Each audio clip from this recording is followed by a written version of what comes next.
Morning, everyone. Thanks, Chair. Also, thank you for inviting me to do this presentation.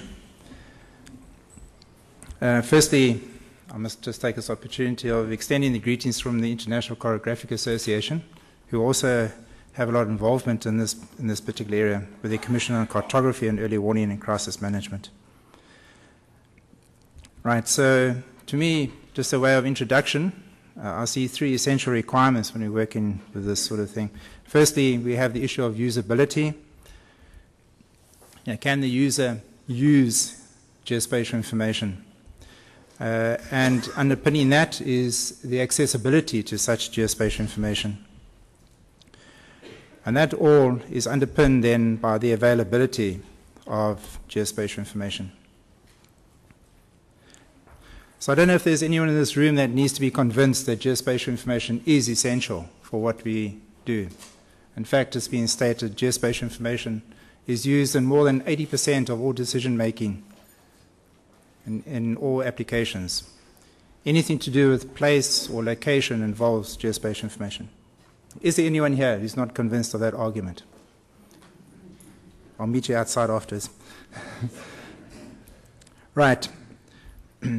So just coming back to the issue of accessibility then, part of this is two key points, I think, which we are talking about today, and that is the affordability of the data. That's the cost of the data. If you make data expensive, then it is not accessible. We can't say, yes, here's my data, I have open data, but it would cost you $50,000. Because then it's only accessible to the very rich and not to most of those who really need it. And then also the restrictions, the various restrictions that we have. These all contribute towards the accessibility. And as I said, that if it's not accessible, then the user can't use it. And that is what we have information for, is for the user to use the information. Right, so we know that there are generally two camps in this argument, the pro-restricted and the pro-open. And I'm sure that you all fall into the second camp here. But just to recap some of the arguments that are used, but some could be valid. Okay, with the pro-restricted and charged-for data, you can see that often issues of national security come up, protection of personal information. And we don't want to speak to Google Street View on this one. Intellectual property. Sometimes there's very good reason to protect endangered species. It could be a very rare plant species, and you don't want everyone to know where it is, because the first thing they're going to do is to go there and trample it dead. Users don't appreciate the value of information if it's free. That's an argument that is often used. Or that it's cost them a lot of money, they have to recoup this money. And governments don't fund these programs. They don't see the political need for these programs. Right, and then you all know that information serves no purpose unless it is used. So we want, that's what we're here for, is to have the information to be used. But it must be affordable. We must really limit the restrictions that there are on this data. This open data does promote democracy. Also, if we do restrict access to information, what will happen? The user will generally go to another source. They'll find some way of using it somewhere else, and then you run the risk, what sort of data are they using? Is it reliable? How accurate is it?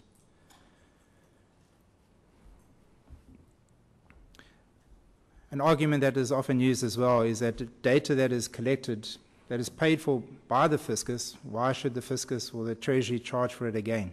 That's really double taxation.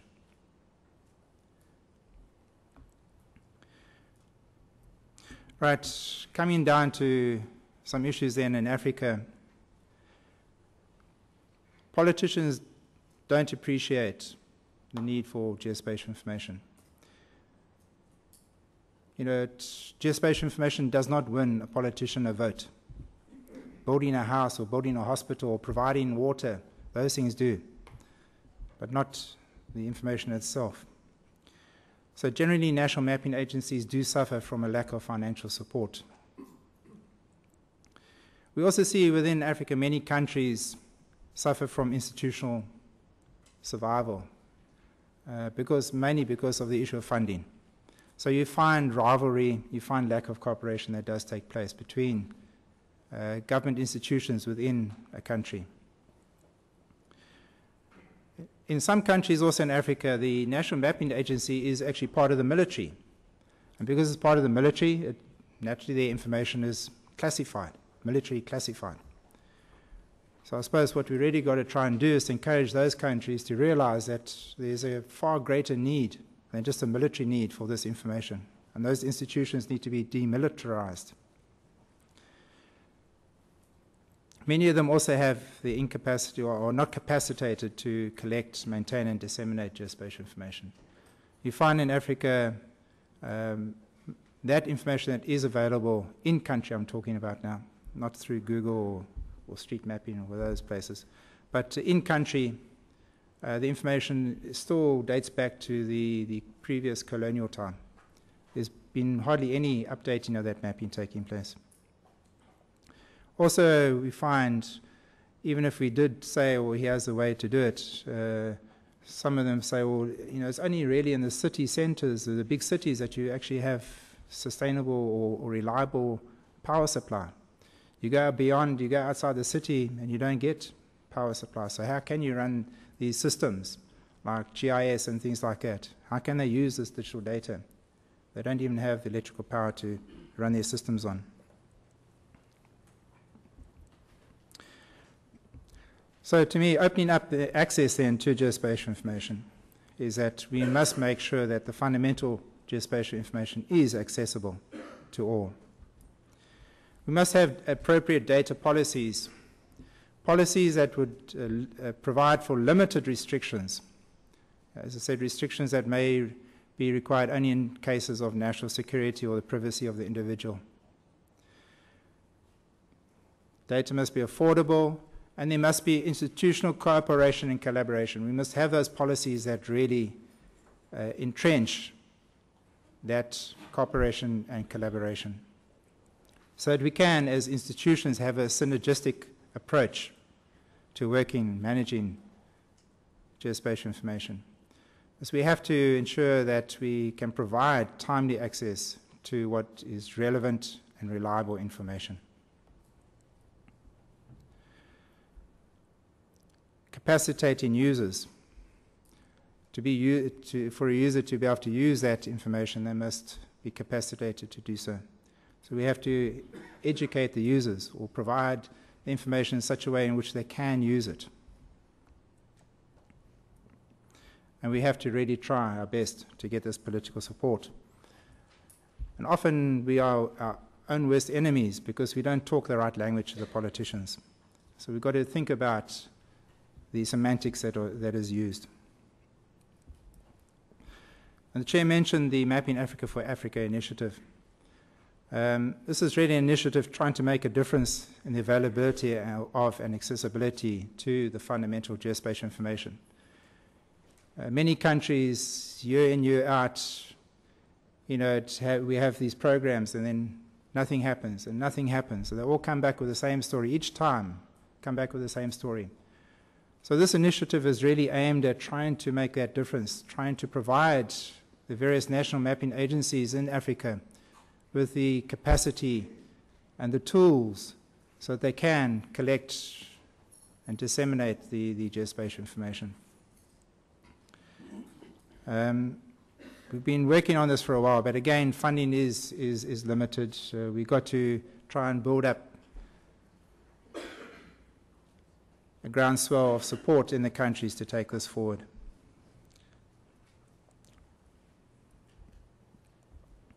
Right, coming closer to then my own institution, we changed our data policy about 10 years ago to now providing for what is commonly referred to as the COFA principle, that is the cost of supply only, which means that if we provide you with a printed map, you just have to pay for the price of the paper. So you pay 12 Rand for a map. We actually found quite a number of university students coming in and buying maps. And we wondered why there's such an interest in maps by these students. So we asked some of them the one time, what do they use the maps for? So they said, maps? No, we're not interested in the map. We turn it over and you've got a blank piece of paper. These were art students. Quality paper, far cheaper than we can get at the stationery. Right. The digital data, likewise, is free. You don't pay for the data itself, the information itself. If you've got to put it onto a CD, you just pay for the blank. If you want a large volume of data, bring your hard disk, plug it in, and there's no charge to you. This is the result. Approximately a 500% increase in the dissemination of geospatial information after we changed to this policy. Right, you may say, can we be sure that there's a 500% increase in usage? No, we can't say that because sometimes people will say, give me the data, and you say, okay, what data? No, give me all. So sometimes maybe they're taking more than what they really need. But nonetheless, I think this still shows a very clear picture that what we've done in changing our data policy is to certainly make the data more accessible. Just as an example, annually we are directly from our own organization distributing probably more than 2 terabytes of digital data and about 90,000 hard copy maps. That's the sort of data dissemination that we are doing. But that's from within ourselves. We also have about 34 data distributors, including Google Earth. And we don't measure how much they actually distribute. So the actual amount of data that's going out is much, much higher than what the 2 terabytes is showing. And we don't charge the data distributor. If they want to add a bit on for their own services, they can do that, but it's still affordable. Right, I can't tell you what the multiplier effect to the economy is. It's not easy really to measure it, but some studies in Europe have shown that the multiplier effect in the economy is about 1 to 100. So for government to spend $1 on geospatial information actually means $100 for the economy. Hopefully that will encourage governments to open their data. We know that the cost of saving lives and assets is even more. Right then, Chair, in conclusion, to me, there can be no justifiable reason to restrict access to geospatial information, particularly for disaster risk reduction and emergency response. Thank you.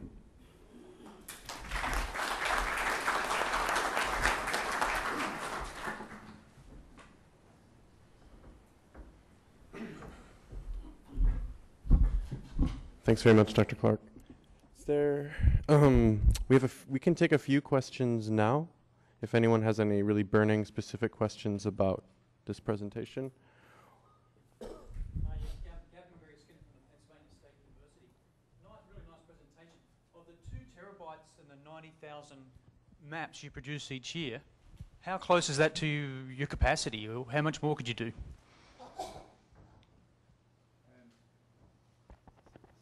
Right. The data itself for dissemination, right now within South Africa, we have bandwidth problems. We don't have much bandwidth and it is expensive. So we feel that if we could improve that side, the access of data would increase even more. Because right now, as I said, the geospatial data are very large data sets, and it's not easy to distribute that over the net. So we've got to find ways of improving that side. I think if we could improve that, it would grow even more. That's not what we're producing, that's just what we're disseminating. Yeah. Hello. I was wondering, you said you're using Google Earth for dissemination. Does that alleviate the bandwidth issue that you just described? And how are you using Google Earth for that? Right. Google Earth came to us and asked us for our data. So they are a data distributor. So they took a data set from us, and so they are disseminating it through their normal system.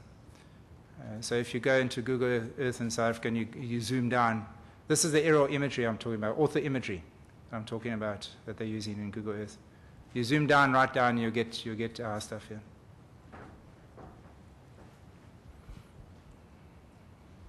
Hi, Dr. Clark. Thanks for an interesting presentation.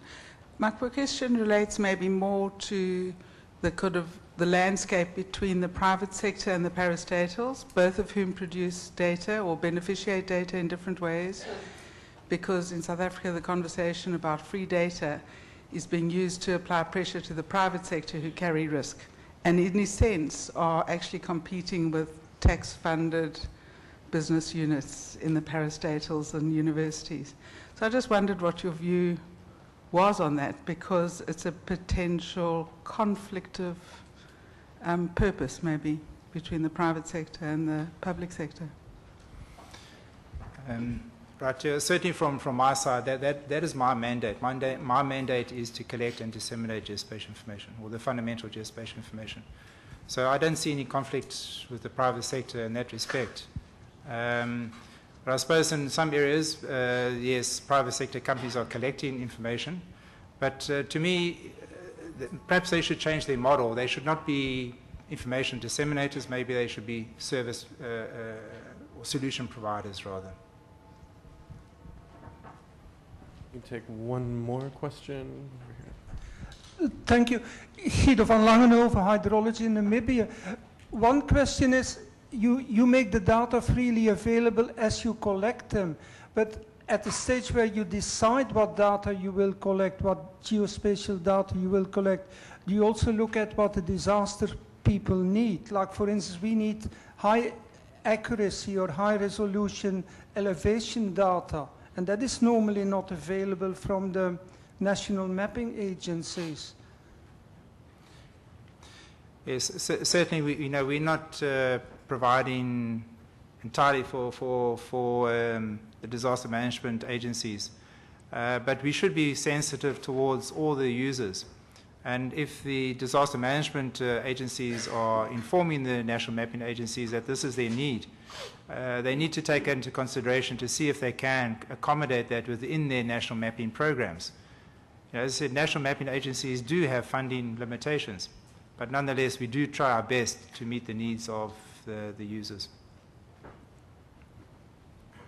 We have digital elevation models over most of South Africa at a vertical accuracy of 2.5 meters. Great. I actually had one quick question for you, Dr. Clark. You mentioned a 500% increase in data distribution, as well as a 100-to-1 multiplier effect on the economy. And I think those kinds of arguments, and really in the ways in which making data more publicly available actually drives its use, and then all of the interesting and valuable things that can be done as a result of that use. So I was wondering if you had maybe any examples, or just from your experience here in South Africa, how exactly does that 100-to-1 multiplier play out? As I said, we haven't done a study like that in South Africa to try and determine from that, but working with some of the other government departments, we can see what value has been adding to them. For example, South Africa in their second democratic elections, they ran the whole elections based on geospatial information. And this increased the efficiencies of running an election, a national general election. The statistical service, the Stats SA, when they do their population census, are extensively using geospatial information from us, which has also improved tremendously their efficiencies in the way that they can demarcate areas, and all the enumerators that go around all have an author image with them, so they can see exactly where they have to go and enumerate. So these are the sort of efficiencies that we haven't actually put figures to it, but this is what we're getting from them. Thanks. Okay, next up we have BJ Koko from the Africa Development Bank to talk about the Open Data for Africa platform.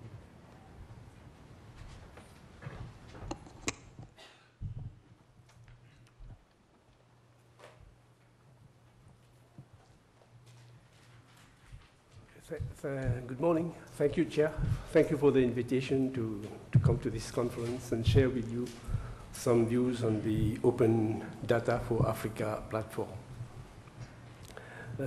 So I'm from the African Development Bank, from the Statistics Department. And you know, the African Development Bank is a lead institution in terms of providing finance to the 54 regional member countries. The bank provides about $8 to $10 billion every year to support development in countries. And in the statistics department, one of our objectives is to track development in Africa. So we track a number of development indicators based on various sources, including country sources.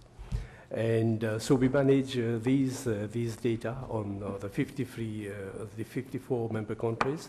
And these data are used to inform our policies, bank policies, and also to serve as a platform to all users on what is happening in terms of development in Africa and progress towards the MDGs, progress in terms of development. So this is a big part of our objective in the statistics department. Over the past, we have been managing a number of databases, and then these have been disseminated through hard copies, publications, statistical publications. Then we moved to having databases and then disseminating them. So in May 2010, we launched a data portal on the bank's intranet where all the users in the bank, within the bank, all the people working in the bank can access the data managed by the statistics department that can be used by all the bank documents and also for the staff. We also, besides the usual data portal, we also developed a number of other thematic data portals, like for regional integration data portal, food security data portal, a number of, so this also accessible within the bank.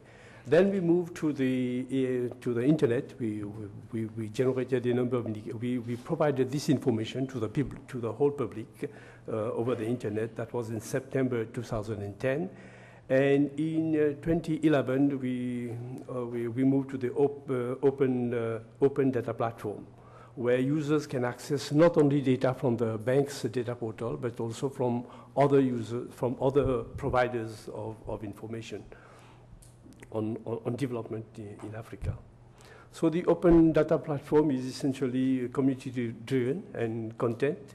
Anyone can contribute data sets if you are a registered user, and you can also use dashboards and prepare dashboards and publish on the open data. It is interactive and easy to use tools for data visualization and analysis. And we are also working on some programmatic access to data that will be launched soon. So as I said, one of the main developments we did is the AFDB data portal, where you can access about 1,000 indicators, development indicators on various topics like agriculture, environment, the economy, finance, money, and all this. You can access data through dashboards. You can do your own analysis. You can save the analysis. You can query the database, and you can access data by topic, by area for all African countries.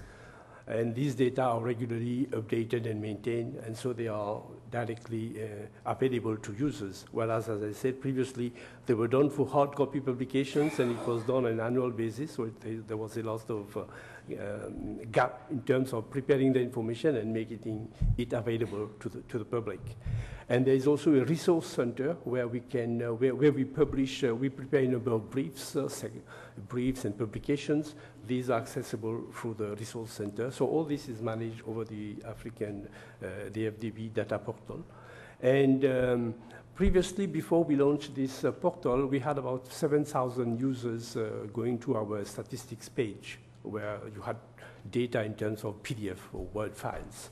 And since we launched this data portal, now we are getting about 500,000 users every month accessing our database. So we are a lot of people who are using this data.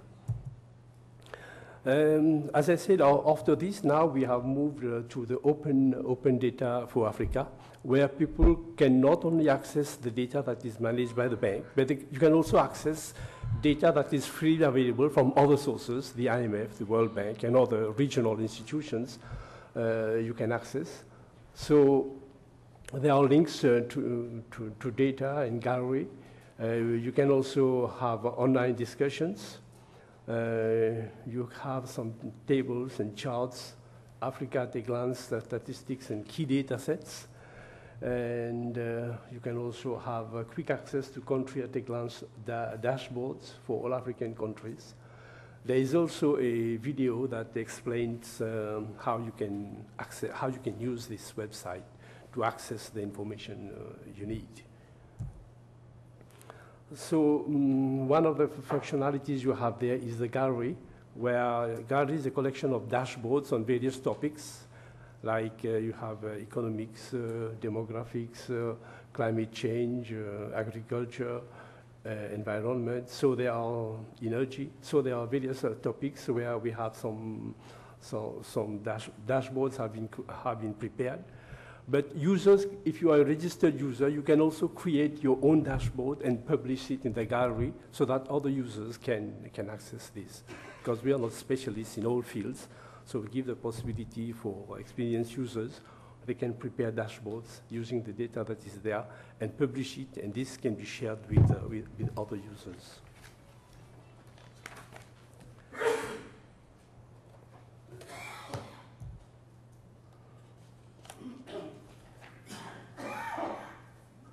So with the open data, you can create your own interactive dashboard, as I said earlier.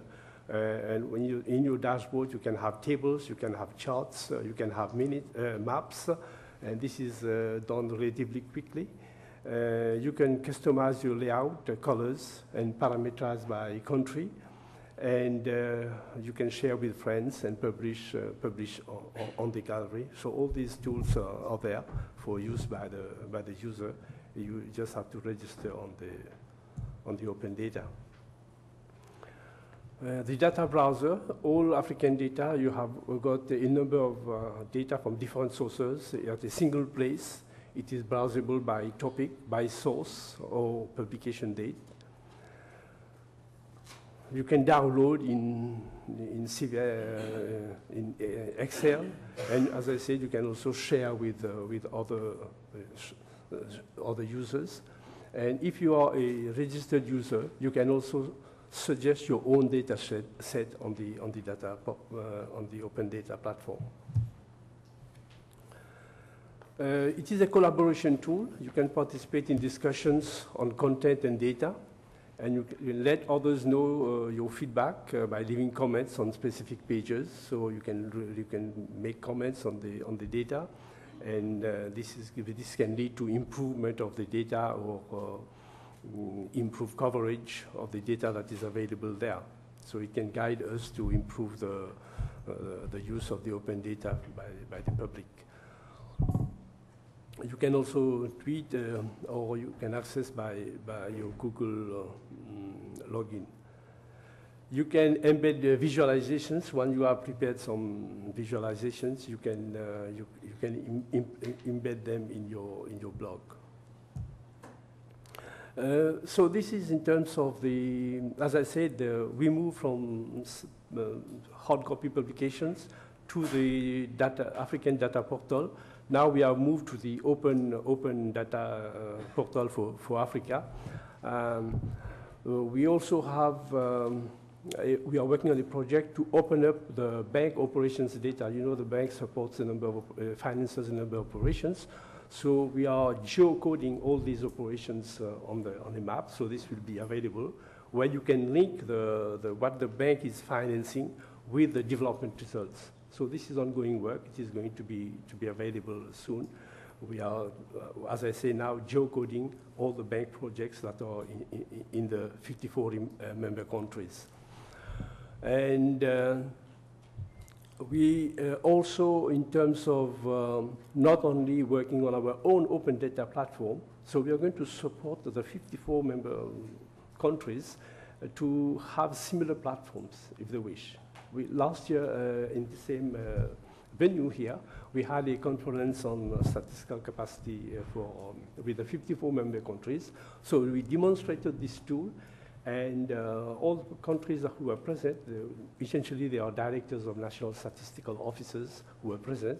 So they requested the bank to support them to improve the data dissemination, to make the data available using this platform. So we are working now on supporting countries to build similar platforms so that they can improve their data dissemination. So we were going to assist countries to put up country data portals, including MDG data portals, and also open data platforms. Not only the data that is prepared but that is compiled by the Statistics Office, but also you have got ministries of education, Ministry of Health. They have certain data sets. We want them.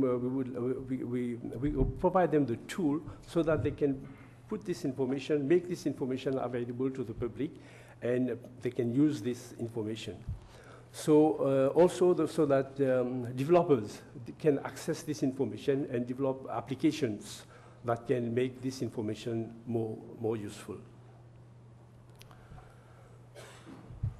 So we are hoping that with this, with such systems, what will happen is that it will increase the use of information and accountability, and also improve governance in terms of people can see what is happening in the country. If government finance data is put on the platform, people can see how these data are being used. So it will improve access to information and improve governance. But we know that also that we are going to face a number of challenges, because many governments do not readily release information. I know even some countries have done censuses, and even releasing the population census takes a lot of time. So releasing the detailed information by locality is a challenge. So we have to see with the public, with the government, with the political authorities, how they can make this information available, even government finance information, health information, as I said, or education information, various localities, the schools, the performance. If this data is available, how they can use the open data to make this data available. So we are hoping that with this open data, countries will improve the dissemination of information, and it will lead to better use of the information and more efficiency. And also the challenge where we think we are going to face in terms of country capacity to implement and sustain the process.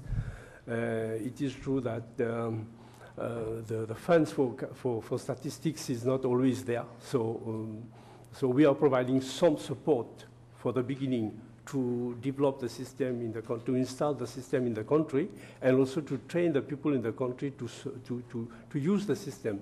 But you know that in many countries there's a question of staff leaving, and you have to train new staff. So these are challenges we'll have to face, that the critical mass of people are there to maintain the system and to continue to develop it and take account of new developments that are taking place.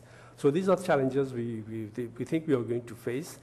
So we have done a few pilots in a few countries where this is being done. But as I said, besides having the open data in the bank, we are moving towards assisting the countries to have their own open data and to lead to more use of this statistical information. Thank you.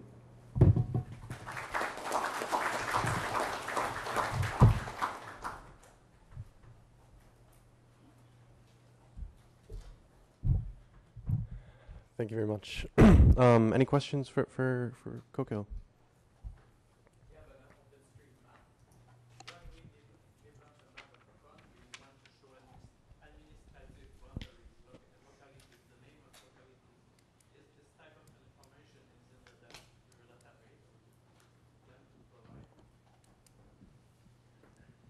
Yes, for the moment, as I said, what we have is at the regional level, it's at the African level.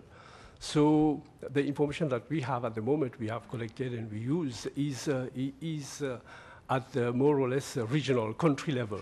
But when it is going to be used at the country level, this system is going to be implemented at the country level. It is going to go at subnational level. So this will be taken on board, but at this stage it is still being developed, so I cannot, but at some stage when it goes to the country level, it will have to go subnational and provide locality level information. Whatever is available, of course, at the country level. Way in the back there.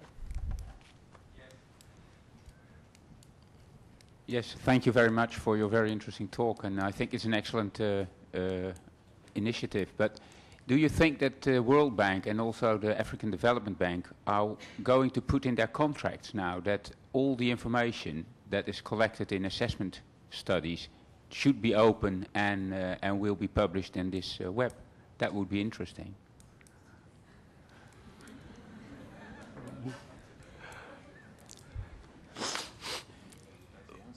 Well, I can answer for the African Development Bank,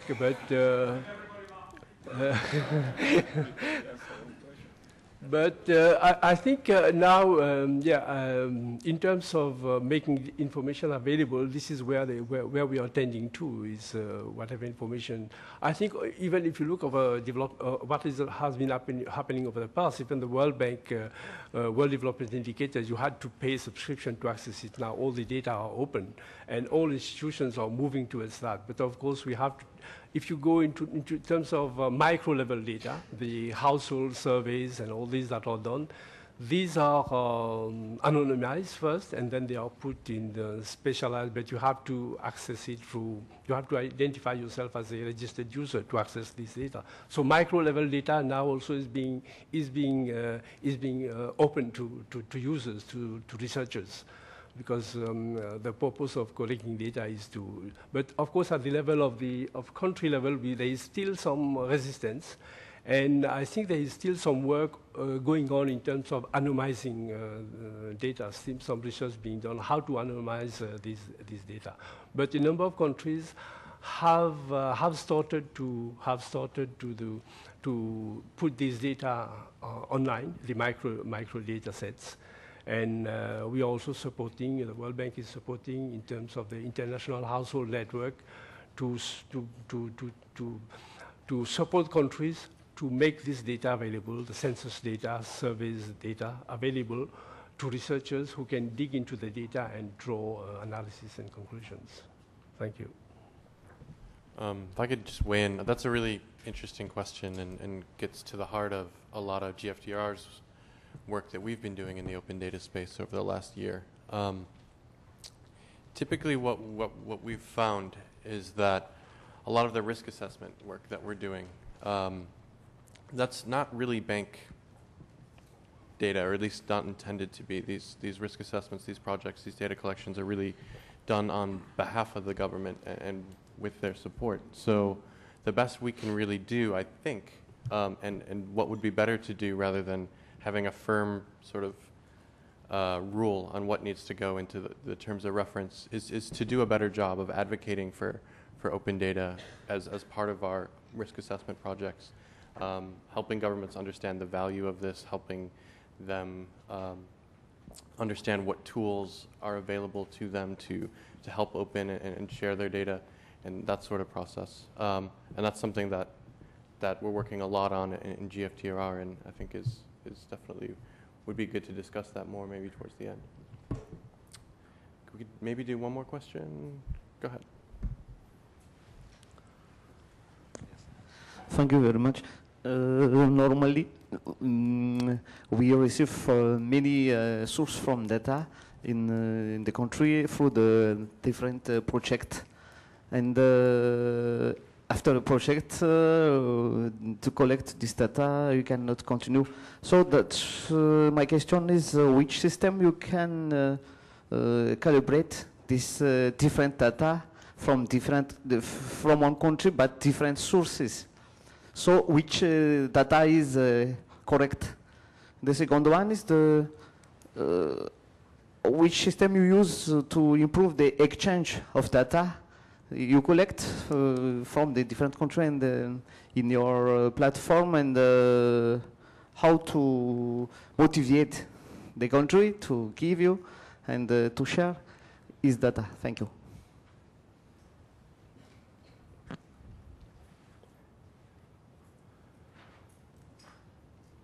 Yes, so as I said, the open data will give you access to data from various sources. So it will be for the user to decide which data. Of course, there will be the metadata depending on the source that is available. So you will tend to use the most recent data that is available. But it will be up to the user to select which data source you want to use. Data will be available from various sources. So you will have the possibility of comparing sources and deciding which source of data to use. In terms of getting the data from the country, so I think there are two issues. The country will publish the information on its own data, open data system. So this will be available to all users. But if you want, for us at the bank, we have a tool to collect information from as part of the data portal we have. We have a tool for the countries to send us information directly on the web. So this countries also can have similar systems where they can collect the data from the various ministries.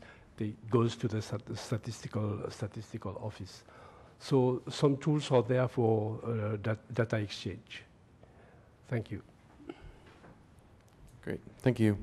Okay, so next up we have Dr. Jacob Opedai from the University of the West Indies. He's been leading up a project in the Eastern Caribbean around sort of regional cooperation towards open data and data sharing, both on the technical end as well as the policy and institution side.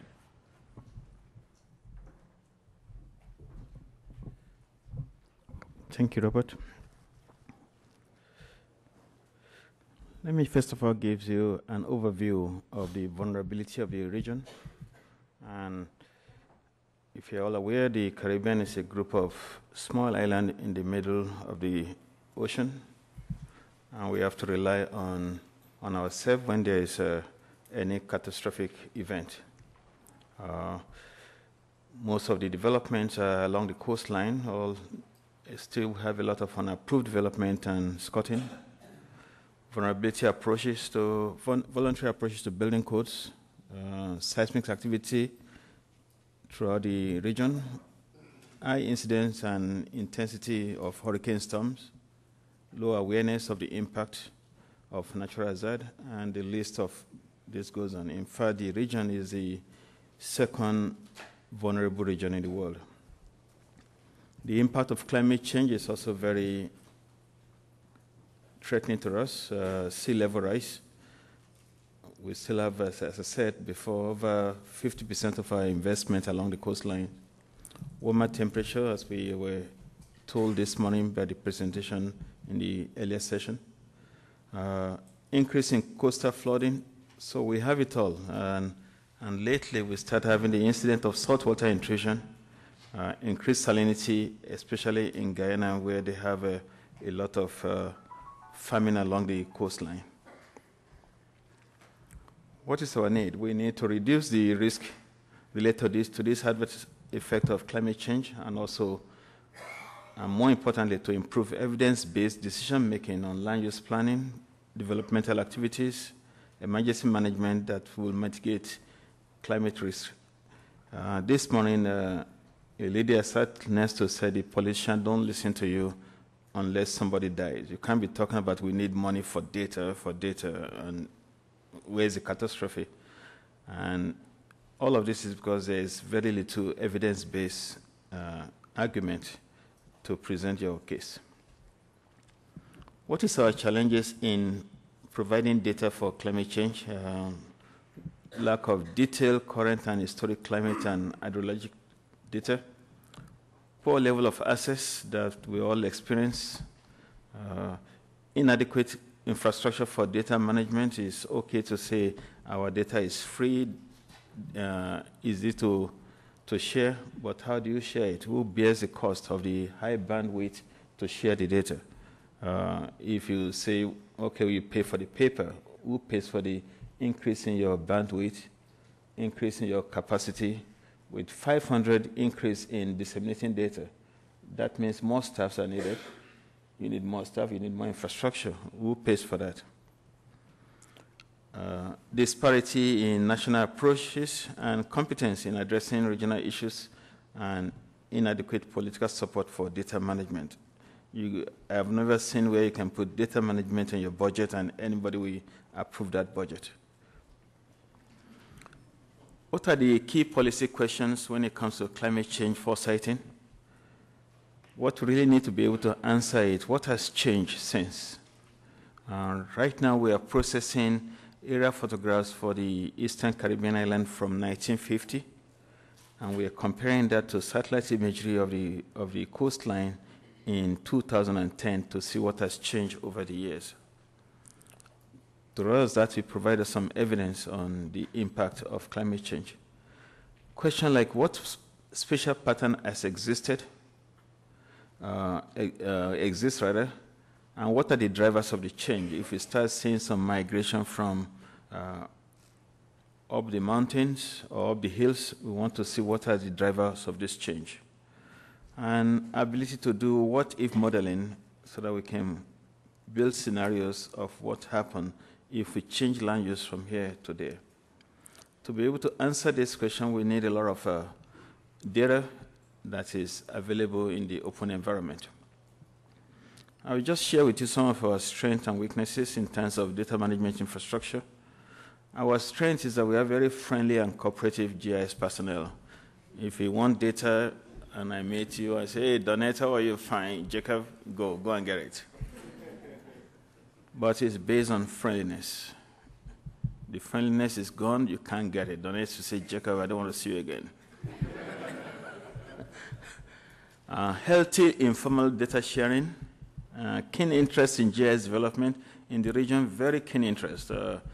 There's never a shortage of interest when it comes to each country wanting to improve its GIS capacity. Willingness to learn and incorporate good ideas. Relative small size of our landmass makes it a very good area for experimenting with data and GIS application. But here are the weaknesses. A lot of duplication and multiple map projection has made us very weak. Dominica alone has over 3 map projection systems, and nobody in this world can migrate them, transform them from one to the other and overlay properly. Lack of consistent data collection program. Everything is hit and miss. And in fact, most of our data collection program are induced by international bodies who think that, okay, you need data for this, this is the money. Lack of current and accurate data on vegetation and land use, and this is very important. Data on vegetation and land use is very important for climate change resilience. And because of our small size, we cannot even rely on MODIS and all those low-resolution satellite imagery of 1 kilometer, 500 meters resolution. That is inadequate for our size. Lack of data management protocols and standards. Most GIS personnel or department are left on their own to come up with protocol or no protocol. And in fact, no one has responsibility to say you are responsible for making this data current and accurate. But we do have a lot of opportunities, and in the last 2 or 3 years, we've have the opportunity of using GeoNode, which provides us open access to data sharing, increasing access to training opportunities, increase awareness among funding agencies on the importance of data management. And it's only in the last 2 or 3 years you start seeing big international funded projects with money for data collection, data management. In fact, a big UNDP project that we're working on allocated as much as $500,000 for data collection. Usually, that's very unusual. But I will tell you why it's unusual. It's because a previous project, the contractor who won the project says, I will do this, I will do that, I will do this. when they get on the site, where is the data for this? No, not available. Where is data for this? Not available. You say, okay, I've finished my work. This is my report. Thank you very much. You can imagine what the content will look like. We also have the threat, dependency on external climate model and forecast, dependency on external support for impact assessment, inability to incorporate output of climate model into our national development plan. That is some threats that we have. The Carib Genode Initiative is an attempt to move from the informal to a formal data sharing approach, so that I don't really have to be your friend, but really you are sympathetic to my need and you want to have a formal data sharing protocol. Data sharing without loss of ownership of the data, without control over loss of control over what is shared, and that is what we're talking about here. It's not a question of lack of confidentiality. If you know that the name of the person doesn't need to be shared, you remove the name of the person and you share what needs to be shared. Control on who gets what, and that's why you have to register. You register to use the system. We look at you, do some background check, and we give you access to the data. Providing credit to the data providers. These are some of the opposite of this are some of the arguments for not sharing data in the past. But with open source software like the Genode, this becomes a non-issue. Easier access to data and products and platform for data management and data analysis. But more importantly, what we are getting to do now is creating the community of practice where the geospatial data provider are now talking to one another. The objective of the Caribbean Genode is to seek mechanisms to harmonize regional data management through the creation of metadata standards and policy across the region, evaluate and select protocols and technologies in support of this, and articulate capacity building and training needs of the region. Just last week, we just finished a training in Montego Bay in Jamaica, which is a regional training with several persons who attended. Also to provide support and training to users and practitioners and improve regional and national coordination. Looking forward, we have some specific projects in mind. One is to design and implement a comprehensive climate data collection, data management, and analysis system through the PPCR program that is being run in the region. And the second one is to develop a secured web-based GIS data analysis, data management, and data dissemination platform. We're not just interested in the open data and open dissemination, but we're looking at open analysis where within the system you can also perform some limited analysis on your own, in a way trying to bring spatial analysis into the hands of the decision makers themselves. These are some of our expected output: a review of metadata policy guidelines throughout the region, development of a roadmap on policy framework, identifying partners with key regional agencies, identifying national GeoNode capacity and interest to further open source integration. Actually, we are investing more in open source, and I am proud to tell you that in St. Vincent, the government is using open source for everything, including Microsoft, word processing and others. And as I said before, increasing our community of practice. These are some of the maps that we'll be making available to the public. This is the island of Trinidad, and it's a land flood susceptibility map. This is the population vulnerability, building vulnerability, and we combine this into provide a total vulnerability when we consider building and population. But this is some atlas that we also want to publish that shows the risk assessment of flood, and this at this resolution, this is available throughout the whole of the island of Trinidad. On head note, in order to effectively and efficiently manage the consequence of climate change, we need high-quality historic and current data on climate variability, as well as location and quality of our natural and physical assets, without which our climate resilient policy and action will be vague and of little impact. Thank you.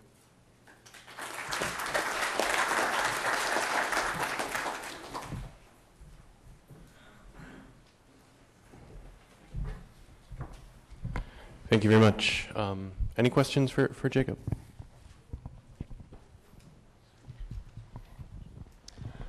Thank you for a good presentation. In one of your slides on achievements, you said increase awareness among funding agencies on the importance of data sharing. Do you mind to shed more light how you achieved that so that we can learn from you? Thank you. Can you repeat the question? You said that there's increased awareness among funding agencies on the data management and data analysis. So can you shed more light on that? Actually, we did an evaluation on hazard map and vulnerability assessment studies that has been done in the region for 30 years. And when we assessed the quality of the report, we found that poor quality data were used in most of the assessment. And in fact, very few people are using the result of those assessments. And when the result was presented to the donors, everybody realized that there is need to improve the quality of data for most of this work. So an assessment was done for that.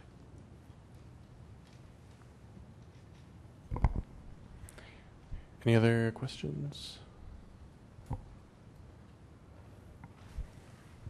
Pierre Bellin, OpenStreetMap. Will you have an open data license without any restriction? That's an important question about open data. Simple answer, yes. Okay. Great. So next up, we have a really interesting presenter from Indonesia, Pak Dori Sukmayari. We'll be talking about some innovations in national spatial data infrastructure, specifically intended to increase the amount of available information to people doing DRM in Indonesia.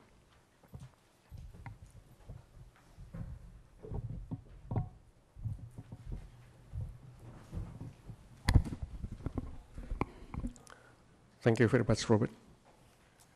Distinguished participants, dames en heren, goedemiddag.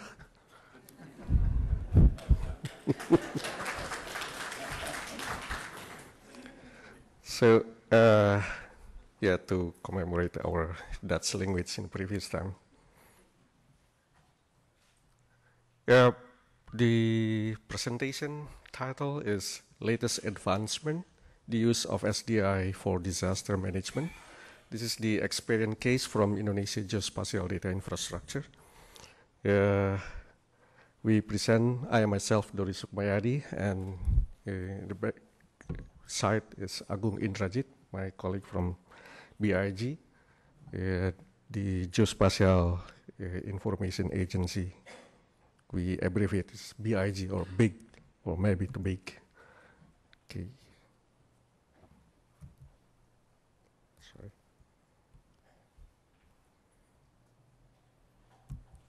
Yeah. Previously, our institution names is Bako Surtanal. This is the National Agency for Surveying and Mapping. We have the policy as a reviewer in the field of surveys and mapping, and also the national body of trustee in field of survey and mapping and spatial data infrastructure. Now we change to Geospatial Information Agency, so we have the enlarged authority for the national organizer for topographic surveys and base mapping, and also the national body of trustee in development of thematic maps, and the national organizer for spatial data infrastructure. In Indonesia, currently we have the state law number 4. It was published in 2011. This is about the geospatial information activities with the objective to endorse the single reference for integrating geospatial information, and also to ensure the availability and access of geospatial information with accountability, and to achieve usefulness of geospatial information through cooperation, coordination, integration, and synchronization, and also to encourage the use of geospatial information in government activity and people's for the daily life. So this is the law number 4, 2011, stated also about the establishment of Geospatial Information Agency and its organization. Yes.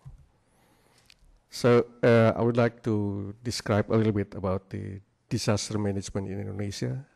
Our Indonesia area, it's quite big and a lot of natural disaster. So we can say we have the department store of natural disaster, starting from the earthquake, eruption, flood, tsunami in 2004, and also forest fire. So anything else? Yeah, thank you. So this is the fact finding about the information about the hazard area around the world, not only in Indonesia. Facing this situation in Indonesia, we established the agency of National Board for Disaster Management and also Geospatial Information Agency. So because we have many disasters, so we need to access the geospatial data. In order to access easily, completely, and so on, we need the spatial data infrastructure. So we have already established this by the name Indonesian Spatial Data Infrastructure. The need to set up this NSDI or INA SDI is starting from the local responder to support the participative mapping for early warning condition, and then mayor or city executive, governor, province executive, board for disaster management, and up to the President of Republic of Indonesia. Now the situation room and the President of Republic of Indonesia, we have the something like command center completed with geospatial data and also the large bandwidth internet system in VPN mode through access to our office in order to extract and display geospatial data for planning based on spatial activity and also for decision making. This is the idea of INA SDI. There are 5 pillars of SDI, starting from fundamental data, law or regulation we have already established, institutional participation, we have already connected with 10 institutions, government institution, and in the future, still under ongoing progress, we have to connect 500 regional area, including 33 ministries, and the technology also there by using GIS technology, internet technology. Simply we can say Geo ICT technology also implemented. And the important thing is to increase the capacity and capability of the human resources who are dealing with this geospatial data. So we generate this an SDI philosophy. It's quite complicated for this diagram, but anyway, the data should acquire once and then manage together, share together in order to support many utilization, not only for the commercial activity and also for disaster matters. This is the technical foundation that we utilize to support this activity, starting from the commercial base, such like the, say, Esri product, up to the open source system. This is the architecture design has already implemented in our office to connect any institutional as a participant, and also to connect the other network in order to share geospatial data in such way. Of course, we have to make a constellation, such like the private network among the government institution, and also to provide any community by using the internet-based, the open internet-based network system. And in BIG office, we develop and establish and develop the data center, geospatial data center. In ISDI now currently have a growing member. There are many government institutions connect each other, and they can share the geospatial data without copying each other. It just publish their service address, and we use the geoportal. If you go to the S3 booth in the exhibition, you can see about the portal. We adopt this portal, and we made a cooperation with S3 company in order to develop this portal in such way to support the simple spatial analysis without, by accessing the data and so on and so on, without further investment from the user in GIS software. So this is the other distributed network node. So we have to support 57 ministries, 33 provinces, and 500 regencies. This is the interface of GeoPortal, INA SDI application by the name of INA GeoPortal. So this is, we can say, one map, one solution for the nation. By this interface, we can search and discover, integrate, analyze, share, produce the maps, publish the geospatial information, and also access via mobile device. Now you can create and publish maps and in an integrated manner in a common georeference, one map policy, one solution for one nation. And even we have to share with the enemy. It's quite wonder, isn't it? Former terrorists in Indonesia, they use our data, exactly. Even GPS. But we can compete and defeat them. Thank you for the our military. So this is the interface. Once you click, there are many surfaces. You can select, you can display the data content without copying, without loaning the data, and so on. And then display, and we can put our data overlay through this interface. This is the example. For instance, you make a GPS tracking. Once you save in GPX format, just drop and drag in the windows, and immediately we can display the track and even the point. So this is to facilitate the community during the disaster condition. For instance, collect the damaged building. Immediately we can display the damaged building directly on this portal and save it in the maps with the specific background of the maps, and then publish immediately. Is it classified maps to be published or open to public domain? So, some addresses of the services. There are many government institutions there, from the ministry. Even I myself, I can create the geospatial data, our own geospatial data, and then save in the server, and then some other facility publish the service address, and then it can be overlay connected with other communities. So this is the same, and even we can make a small analysis for the comparison with the statistical data. So our portal, based on INA SDI, is scalable based on the services-oriented architecture. So we can access by using iPhone, iPad, or even Android operating system devices. So now ongoing project, we develop the geospatial cloud computing facilities. Why? Because we have to compete through the inferior infrastructure in the remote area. We have to connect about 500 regional area.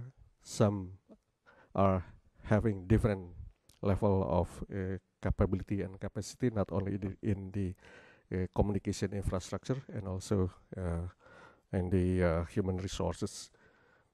So by this cloud technology is possible.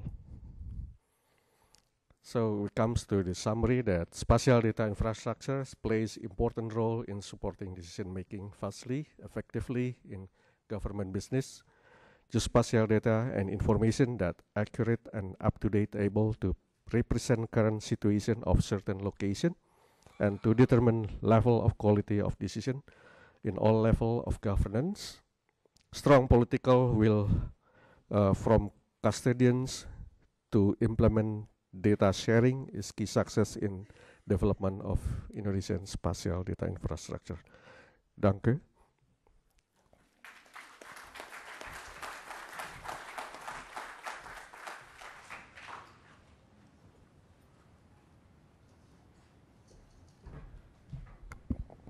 Okay. Any questions for Pak Dodi? I have one. Pak Dodi, one of the things that was really interesting to me, and that we discussed also a little bit yesterday, was your comment around we have to share with the enemy. Meaning that one of the common arguments that we hear a lot against why this kind of data and information shouldn't be made publicly accessible is around national security. In Indonesia, there's an ongoing national security situation, and it sounds like the government knows full well that some people are using this data and information in ways that aren't really benefiting the government. But the government is still committed to putting this data and information out there. And I'm wondering if you could talk just a little bit more about where the political will around this came from, and how were you able to make the arguments for data sharing in this situation? Yes, for data sharing situation and condition that we know that to produce this geospatial data using the government budget, but the physical development itself needs this geospatial data for any purposes. Currently, we have the initiative that we have to set the zero price condition, hoping in the next year the geospatial data can be accessed without any specific charge, and also we can say free of charge, hoping that this rule can be set up. But now we're still under discussion among the ministries and also the local government. Now it's quite lucky. For instance, in order to set up the more efficient in utilizing the financial or budget situation, we issue the presidential instruction for high resolution satellite imageries, especially for the government level, that it should be in one gate policy and one user licenses. Once we obtain this according and following the many user requirements, we procure, and then we can distribute among the government level to utilize this spatial or satellite imageries without any additional charge. So this is the situation currently in order to support the open data, geospatial data, and also free of any kind of charge, for instance. So this is situation now. Thank you. Thank you. Any other questions? Since Indonesia is, as you put it, host to most disasters, or the department store of disasters,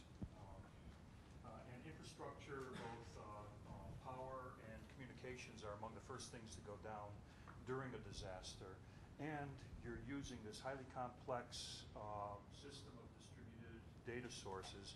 How is redundancy built into the system to ensure data are available and accessible during the time of a disaster?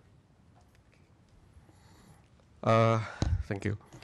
We establish and develop disaster recovery center.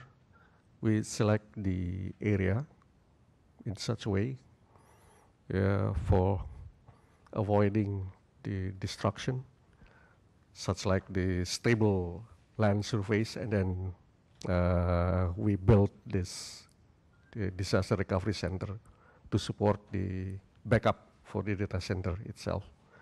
Not only this model, there are some private company in Indonesia dealing with this data center business, and they provide about the recovery system.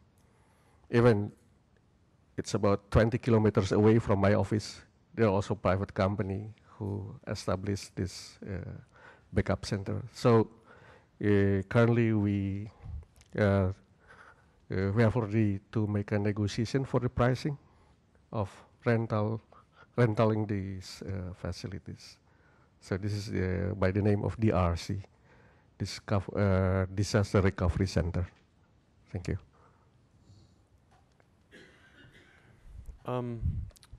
Trevor, since you're here, I'm going to put you on the spot for a minute. This has been, for me, a really interesting session on the supply side issues of open data.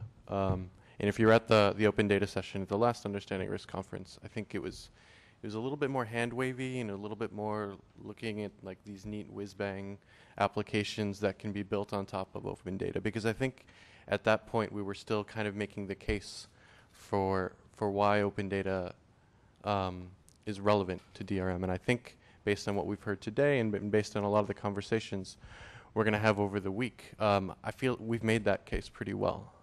And this session today was really interesting to me to really get into the details, okay, of how do we do this now? How do we implement this? So it's been a relatively supply side sort of conversation, but we have Trevor Dew here from the Australia-Indonesia Facility for Disaster Reduction, who's doing some very interesting work using a lot of the data that's becoming open in Indonesia, and is leading a session this afternoon where we'll get to see some of the tools and the applications that are being built using it. So if you could maybe talk a little bit about your experience and then give a plug for your session, that would be fantastic. Always happy to plug my session, obviously. So I think within Indonesia in particular, we're seeing this very, very strongly, that the relationship between Badan Informasi Geospatial, so BIG, and the Disaster Management Agency has really started to evolve. You can see it's been formalised, they're connected into the SDI. And the reason for that is because the Disaster Management Agency is recognising that planning, preparing for, responding to and mitigating disasters, they need a much richer understanding of what the impacts of disasters will be. So base data sets just on where do people live, where are the buildings, roads, houses, schools, hospitals is critical to part of the Disaster Management Agency's approach to actually working right down at district government level to undertake contingency planning, to undertake big processes where they draw together every line ministry at a district government level, and all of that has to be based around a conversation, and that conversation now is having rigorous hazard information from Indonesia's science agencies being combined with this definitive authoritative data coming in from BIG to actually give them something to talk about, a realistic scenario to prepare themselves for and to engage with their parliaments. So it's become an incredibly valuable tool to actually drive the whole mitigation process, both in the information it gives, but also in the ability to have something tangible to actually discuss, plan and prepare for. In a blatant plug, we'll actually see 4 different ways of using that sort of open data in the next session at 2 o'clock this afternoon, where we've got examples both from South America, from from El Salvador, from Indonesia, from the Pacific, and also from Yemen, where different groups are articulating the problems that they're trying to address and exactly how both open data and new technologies from crowdsourcing through to open source geospatial analysis is allowing them to do that. Thanks, Rob. Okay. I also wanted to, while we're plugging things, there's many of you know there's going to be a couple of technical trainings later in the week. That will talk a little bit more about some of the tools that that help facilitate these kinds of projects and the kinds of projects that Trevor's talking about. So on Thursday afternoon, I believe it is, there's an OpenStreetMap training. And that's a really exciting, OSM and crowdsourcing is a really exciting source of open data. It's a really exciting way of involving a broader section of the population in creating geospatial information. So that's going to be happening on Thursday afternoon. And then Friday, there's a joint training with GeoNode and SAFE. GeoNode is a open source tool that most of you guys are familiar with, but allows for sharing and opening geospatial information. And then SAFE is a tool, or InnoSafe as is being developed in Indonesia, is a tool to, again, how do we then take this open data and really help decision makers use it and make it more actionable. And I think that's going to be, moving forward, that's going to be how we, to me, one of the key ways in which we bolster and we reinforce the open data movement in the DRM conversation is now that we've got enough interest in the general principle and the general idea of yes, data should be open, very quickly moving to showing real examples and real case studies of how that data is actually being used to improve DRM. And so again, that's the session this afternoon, and that's a really important part of this whole conversation. Question this side. Go ahead. I have a question. How have you solved the software license costs as a restriction? Excuse me. How have you solved the software license cost as a restriction for local governments to get to geospatial data? Jacob, do you want to, you spoke to that a little bit in your... I think there's a lot of open source software these days, apart from the GeoNode, which is a tool for sharing data. There are, I can't get some name now, but there's some very powerful GIS tools that are open source. It's just that in going to the open source, you have to make sure that you have at least 1 or 2 persons who can do some of the coding in-house. But I think that is one way to go about it. Go for the open source software, because the concern of the high cost of maintenance is what made us to go to GeoNode. The open source doesn't. The software license costs are very high. No, GeoNode, for example, doesn't have any cost. No cost at all. It's free. Okay. Yeah, so one of the benefits of open source software is that it's free. There's no license costs. But I think another one that's overlooked, but that the Caribbean project is also doing very well, is because the software is open source. It can be what that means is there's a community of people that are around it, making changes, working together to make the software better. And so one of the really exciting things about engaging in open source software projects like that is the ability to work with other people that are also using the software, that are also improving it, to discuss as a community what features we want, what the development roadmap should look like. And that's another benefit of open source software that, besides just being free, besides not just having license costs. Besides the open source software, there's also web map services, where the user doesn't actually need to have the data on their own system, but they're getting the service over the internet. Okay.